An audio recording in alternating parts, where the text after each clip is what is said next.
Alright, they had an option to upload a video, so I figured I'd take one showing the truck.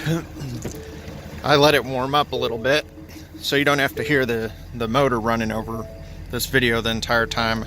Just wanted to show. Got no lights on the dash, no issues there. I'll go ahead and turn this off. Let's go back to the outside. So it's a 2017 F550. It's an XLT model. I have the plastic floors in it, but the cloth seats, so you have to freeze your butt off on the vinyl. As far as options, if you look at the window sticker, it pretty much has everything, you know, snowplow prep, heavy payload, engine block heater. I mean, really, it's got everything on there. The truck is spotless, with the exception of the mirror here, where a piece of ice fell off a 53-foot van and smacked it and cracked my mirror. Other than that, I haven't hit anything. I've been pretty careful with it. Got some brand new steer tires here. Had a blowout about, I don't know, 10,000 miles ago, so I ended up replacing those two fronts. The rears have, last time I measured them, is about 7 to 8. Let's just call it 6 30-seconds left on them. Got the pressure equalizers on there. Has factory dual fuel tanks. So you got a 40 right there. I was trying to fab up a little plate holder for this.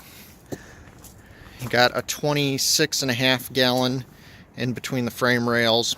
And then this RDS auxiliary tank toolbox combo. Got your fillers locked in the box, so that's secured. Towing wise, obviously pull whatever you need to. It's got a Husky fifth wheel rated for 26K. You got the 2 5/16 inch ball there with the chain tie downs. Got a plug up here and a plug back here for the bumper pull. All the wiring's right there in that sealed box, so if you wanted to add another plug or modify anything, the junction box is right there. Schrader valve for the airbags.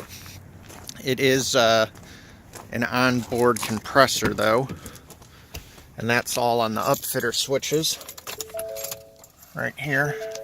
So number 2 turns the compressor on.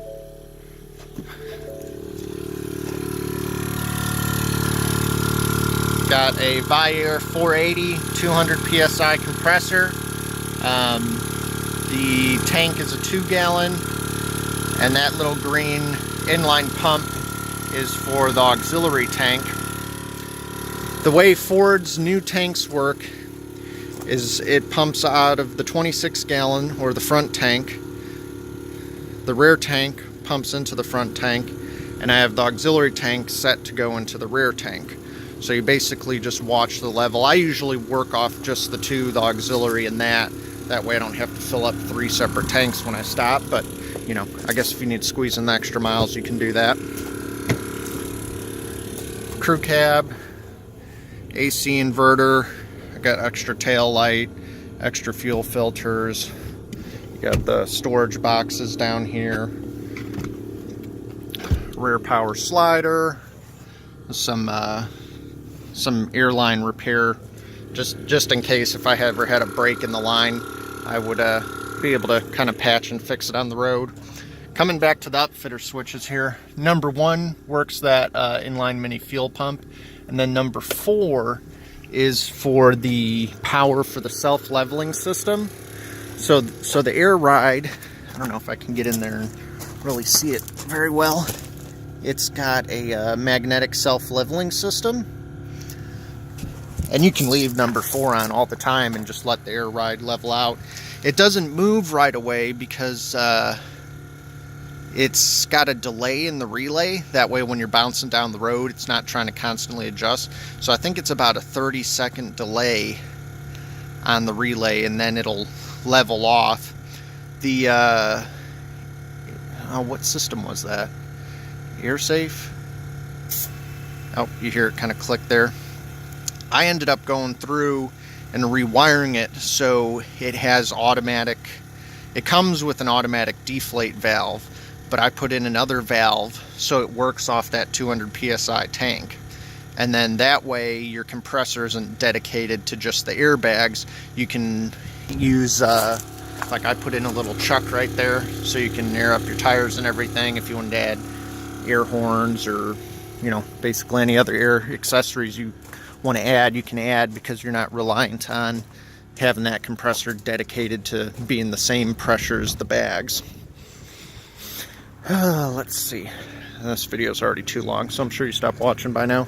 Do the interior real quick. The seats are pretty nice because I had the Carhartt covers on them. Those will come with it. They're a little dirty, but they're not really tore up.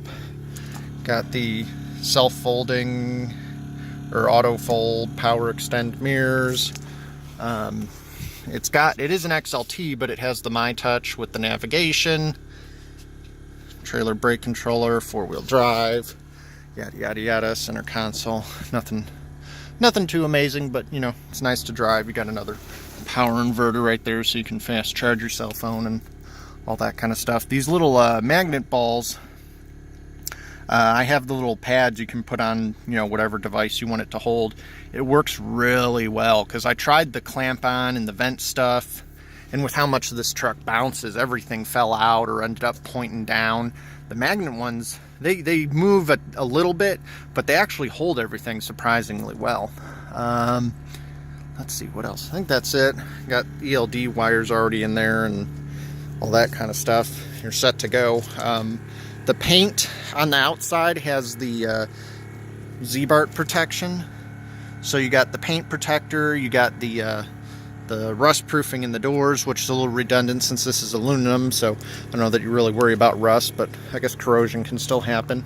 And then on the front end, I don't know if you can see, it's got the clear shields. So you got clear shields on the hood, on the headlights, on the A-pillars, and then also the roof line up there has the clear shield on it.